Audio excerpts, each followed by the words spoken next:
বর্তমানে ধানের জমিতে প্রচুর পরিমাণে ইঁদুরের আক্রমণ হচ্ছে। এই ইঁদুরের আক্রমণ থেকে ধানকে বাঁচানোর জন্য কোন ধরনের কীটনাশক স্প্রে করলে আপনি উপকার পাবেন সেটা নিয়ে আজকে আলোচনা করব।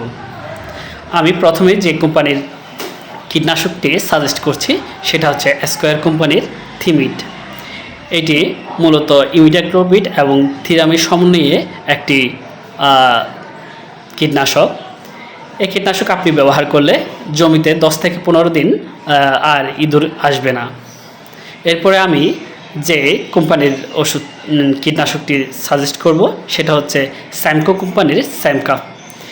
এটিও খুব ভালো কাজ করে। এই কীটনাশকের গ্রুপটি হচ্ছে ফ্যান্থোয়েট গ্রুপ।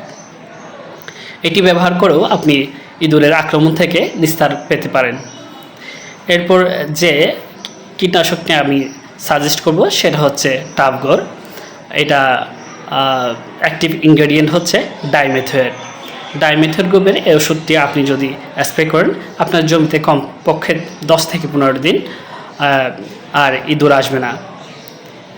যারা ইঁদুরে নিয়ে খুব বেশি চিন্তিত, যাদের জমিতে ইঁদুর আক্রমণ করছে, তারা এই ওষুধগুলো স্প্রে করতে পারেন এবং আশা করি খুব ভালো ফলাফল পাবেন। ধন্যবাদ ভিডিওটি দেখার জন্য।